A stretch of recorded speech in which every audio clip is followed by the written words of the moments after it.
Unbeatable, the game where music is illegal and you do crime. What kind of crime? Well, obviously playing rock music, but also vandalism and assaulting the local police force. Before we get into that, just be aware this is the demo of Unbeatable and is currently slated to release November 6th of this year, so in roughly a month. Unbeatable has been in development for a few years and started as a Kickstarter, which raised roughly $250,000, and a playable teaser was released called Unbeatable White Label, which just focused on the rhythm portion of the game.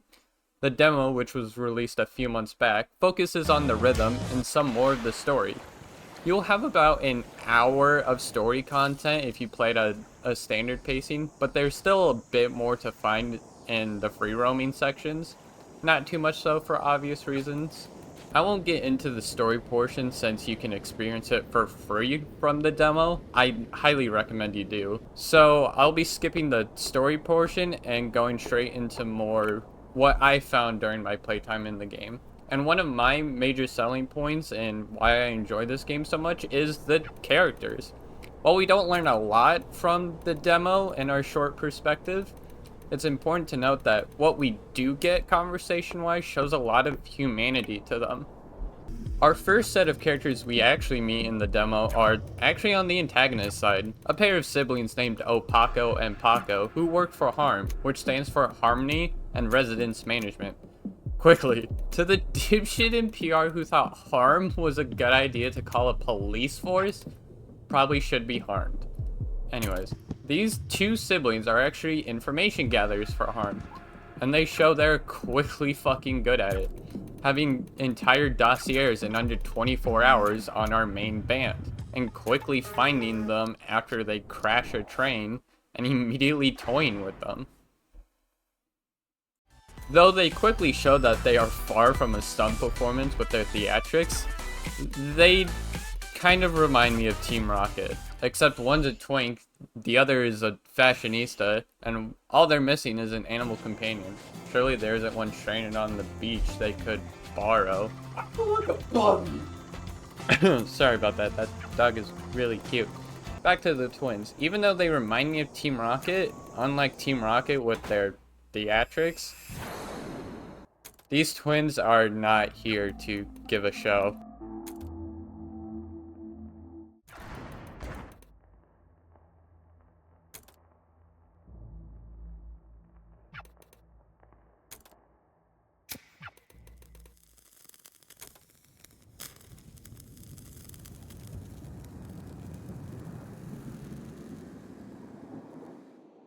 And moving on to the twins' targets, our lovely criminal band, which is made up of Beat the vocalist, Quaver the guitarist, Treble the keyboardist, and Cliff the drummer.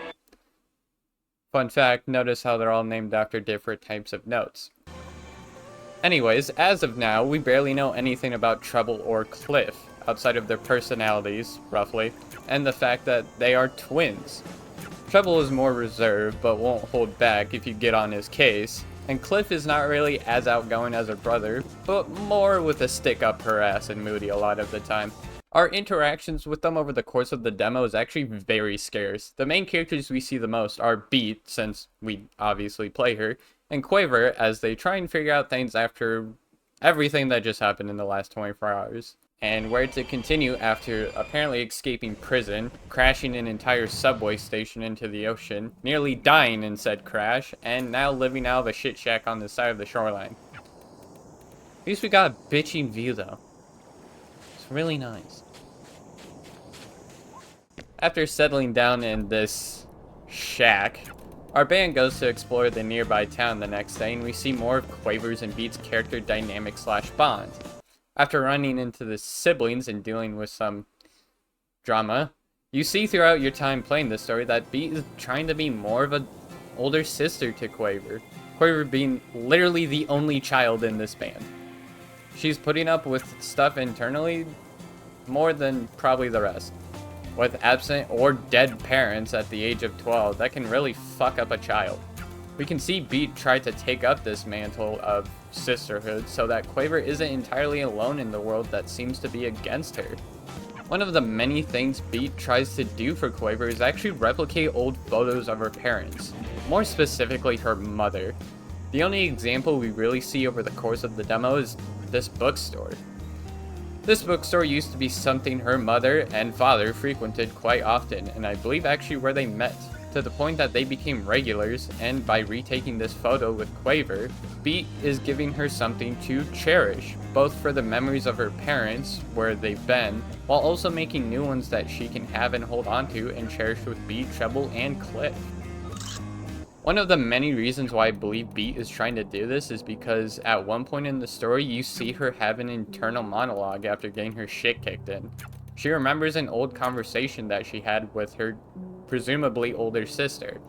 This conversation leads to an argument over the fact that her sister was trying to keep Beat by her side and safe, as Beat was the only family member her sister really had left in the world.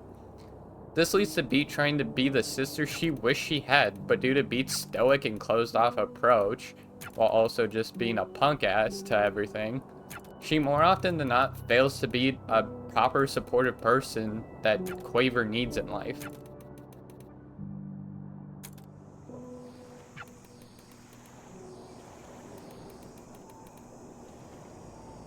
One of the examples of this failed sisterhood Beat has with Quaver in the demo happens at the ramen shop. After hearing the twins yell at her from outside, Beat goes inside to try and cheers her up, but fails to the point that Quaver almost feels worse than when the conversation started.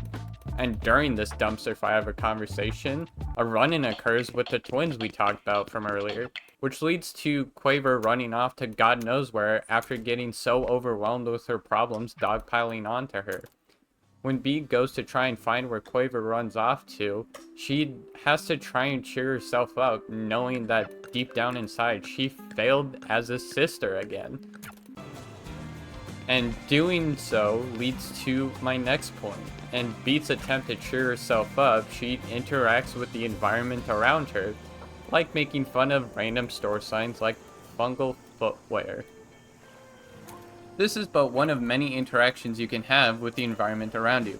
Other environmental interaction or storytelling is conversations you can have with the locals. Some you may never even know the names of, but you can have some really interesting conversations. Or other random inanimate objects like travel brochures. Beat's favorite, due to how they hype up the dumbest attractions.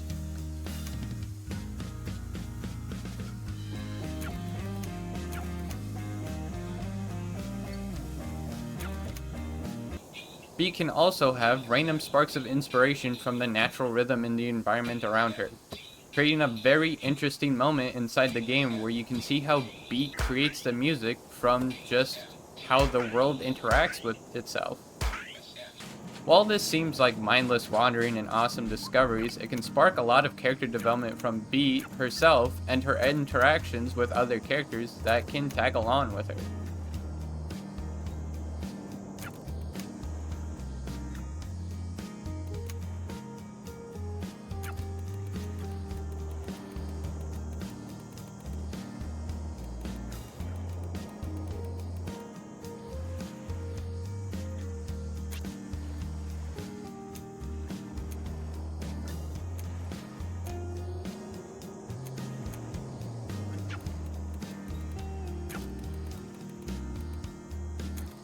In the demo, you mainly get interactions between Beat and Quaver since they're our main focus, and you can learn a lot of aspects about them.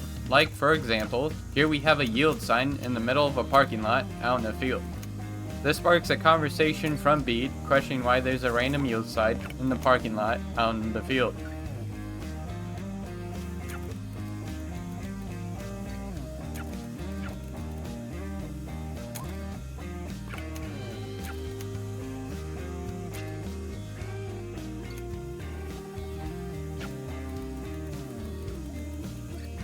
As you saw, we have Beat here trying to be a smartass by asking Quaver if she knows what a municipal government is. I don't even know how to say that. With Quaver giving a quick explanation and Beat learning what it properly means, it doesn't seem like much, but it shows that Beat at times, due to her being a punk ass, tries to be a more perceptive and wise person than she actually is, while Quaver's extensive education has her knowing these random fun facts. Though some of these interactions can be interesting and or funny, they can also be ruined by interjections, as what I call them, of another person involved in the conversation. A simple example to display on what an interjection looks like normally in Unbeatable. Here we have a conversation sparked between Beat and a store clerk at a gas station about a sign on this freezer over here. Thinking it says iced cream, but in reality it says iced cream. The store clerk keeps correcting her over the course of this conversation, so anytime Beat tries to say a sentence, she can't really finish it before he interjects. All interjections in this game make all conversations feel more natural instead of turn-based, but it can be heavily ruined because for unscripted placements, it can run over each other. For example, when we bring Quaver back to fungal footwear, Beat can bring up the topic of the weird sign again to Quaver.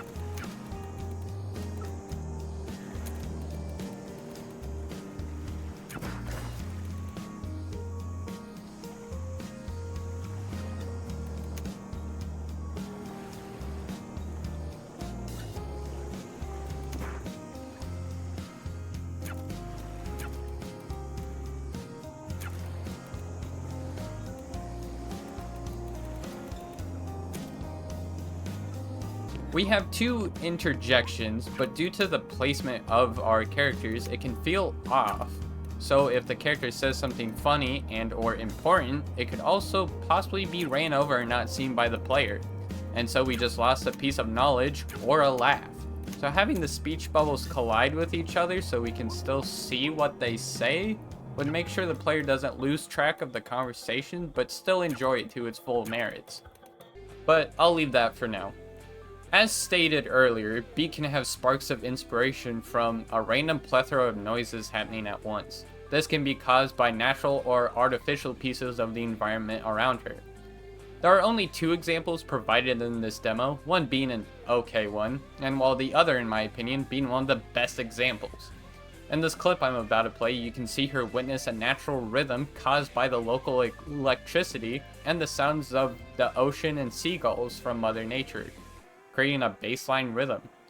Beat then adds a proper note rhythm that matches the BPM provided from these sounds that she's hearing, and then adding lyrics.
Well, obviously a normal person can't create an entire song with in 5 to 15 seconds, just from hearing a bunch of seagulls and power lines buzzing. It shows the fact that Beat draws a lot of inspiration from what's causing natural rhythms around her and what's also around her visually. Having these songs be created and then visually hum back to you once you've completed the segment, and then not being able to play the full song is kind of a bummer because they both sound interesting. I'm hoping that in the full game that if you find these sparks of inspiration, you'll actually add more songs to concert sections of the game. This will reward the player for exploration. Instead of saying play 2 to 3 songs, they could play up to 5 or 6 depending on how much there is around the area or what they find. The final thing I want to talk about is side quests you can do. There's only one singular side quest called Ghost in the Pitching Machine. This is a simple side quest as there's 2 boys who are trying to make their coach proud by getting a reward from this batting cage attraction. But as they say, it seems to be like there's a ghost in it with how aggressive it throws these things. This can lead Beat into taking on this challenge, which is actually a rhythm segment. There's 2 different paces, the first being in easy mode, which slows down the rhythm and the supportive lyrics, but it sounds very uncanny and I don't like it. Hard is where it will play a proper pacing, and I recommend you do hard so it's playing at the intended pacing and doesn't feel jarring to hear someone slur "batter up" like they're 3 bottles deep in Captain Morgan's. Once you get started though, it's got a catchy beat, it's just very hard to get the timing down, and you will most likely... Oh shit. That is most likely what's gonna happen. Oh my god. I'm gonna... And finally, the main thing and reason for this game is the music. This is a more simplistic in its execution for a rhythm game. Sorry, I had to take the ice pack off after that baseball. Like I said, while it's more simplistic, it only having technically 2 lines and several different note variations, but damn do they utilize these lines. Of course they do the honorary thing for a music-based title and have the entire soundtrack made in-house. The band creating it is called Peak Divide, and it fits pretty well with the visual and emotional theme the story is trying to go for. The songs even have story reasons and how Beat wrote some of them. There are also a handful of remixes by some people. There are even some crossovers from an indie title, but I think it'd be better just to show you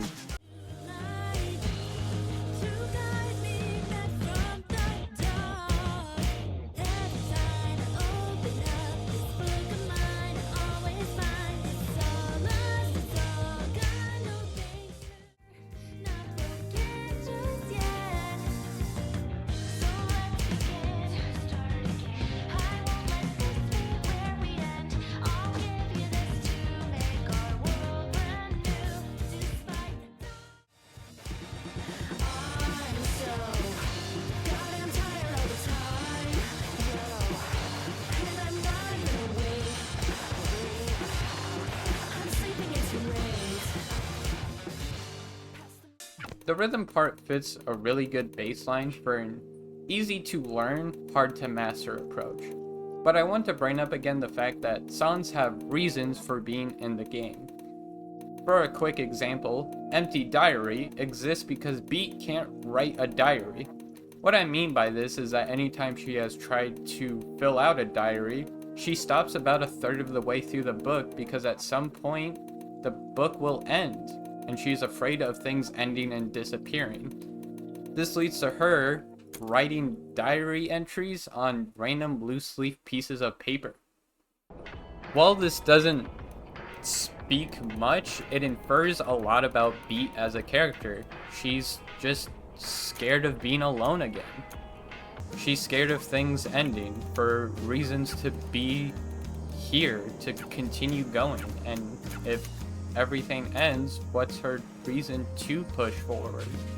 Quaver means a lot to her, more than she's willing to admit to herself.